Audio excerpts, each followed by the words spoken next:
point is, I always stress this fact that there are 9 million Africans and 3 million whites. Exactly, so? I mean, if you come to South Africa, there are only 43 Africans with university degrees who are graduates.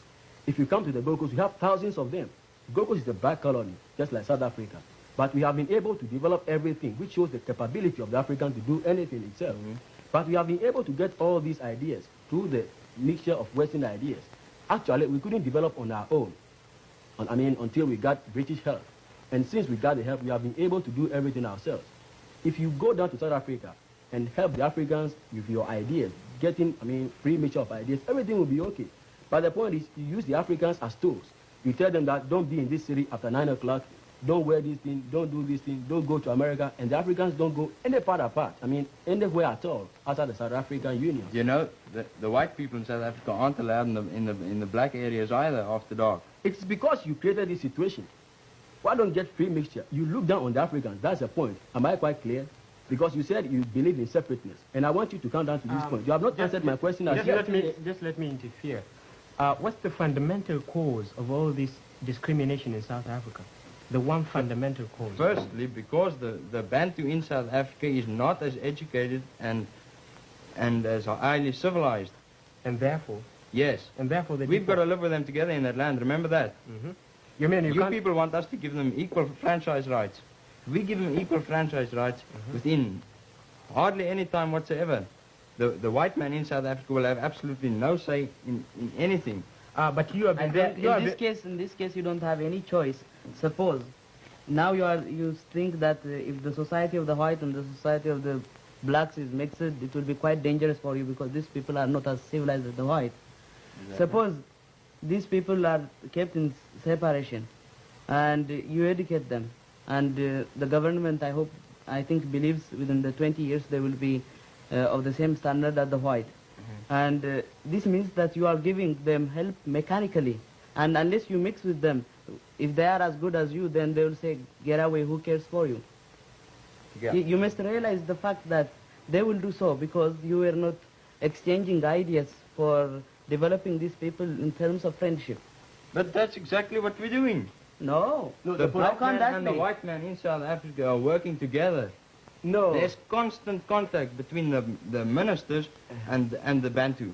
No, but yes. How can 9 white men get the interest of 9 million Africans? That's the point. If you get the Africans there in the government themselves, it's not just they 9. Can be able. It's not just 9 men, and it's not the 9 million black people aren't just sitting there and waiting for the government to do something for them. They're governing themselves. They got local governments already. Yes.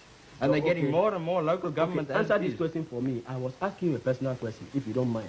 The point is, you believe in separateness. Yes, you believe that if you keep the Africans separate, entirely separate, and the whites entirely separate, you can be able to live in South Africa? Look, you mustn't take this idea of separateness or apartheid too literal. It doesn't mean that's fenced around and blacks live there and whites live there. That's how it is. Oh, no, if you go to South Africa, tell me this thing. You come near Johannesburg. Africans are not allowed to be in Johannesburg after 9 o'clock. Am I quite clear? Is it true? No, it's not. Is it not true? In Johannesburg, after dark, yes, it's just those hooligans that walk around there. After dark, any self-respecting Bantu or white person won't venture out of doors.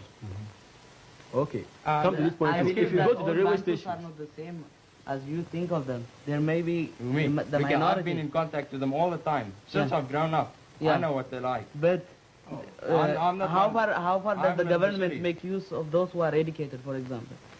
They're going back to help educate and uplift their people. No, they are not going back. The point is, you try to educate these Africans to go back and help their people. Exactly. But that is where I tell you that there are only 43 Africans with university degrees. How can these 43 Africans go back with their Western ways and Western everything to this African society and help the people? The people will not understand them because you are turning back to primitivism in South Africa. And so when these people go down to the Africans don't, as it were, get them nicely. You're always talking about you can't learn to swim unless you get into the water. Yeah. Well, you can't start educating them unless you send those that are educated back to you ought to start educating them, for the 300 years that, South Africa has existed. We have been in the Gold Coast with Western contact for only 100 years. But if you come to the Gold Coast now, we are able to do everything ourselves. We are, at present, I'm sitting down equally with you. You can't, it's absolutely unrealistic and stupid to compare South Africa with the Gold Coast. Yes. There's absolutely no comparison No, whatsoever. but basically we are all Africans. Just let me finish. Oh no. Go on. In South Africa, at least in the Gold Coast, there has never been enough white men there to constitute a nationhood. Yeah. If the Gold Coasters at any time wanted to drive him out, and they drove him out, those white men have got England for their homeland. We in The only South thing I Africa know, haven't- the only haven't thing I got our know is, homeland, old according to boy. the partition of Africa and the scramble for Africa in 1884, all the white men came to Africa and they settled at the places which suit them best, according to health. If you go to South Africa, the climate is Mediterranean in certain places, so you see white men there.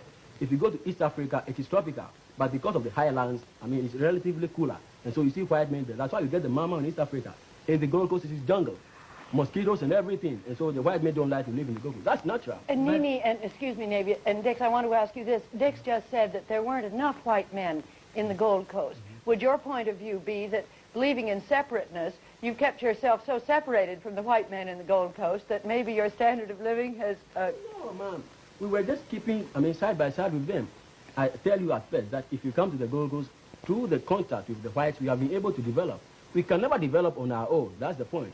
But we got Western ways and Western ideas and Western help. That's why we are, I mean, as equal to the whites now. I know these people would like to get these sociological ideas just to get around the question. So far as I know, the people in South Africa are a nomadic tribe by career or by profession.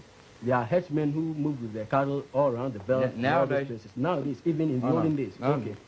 It might happen that they were living down south, but because of their profession, they happened to live up north. Because in those days, there were warring tribes which were waging wars against each other. And so you cannot say that the land is yours. Everybody knows that Africa is for Africans. And when we think of Africans, we think of blacks. That's how I know.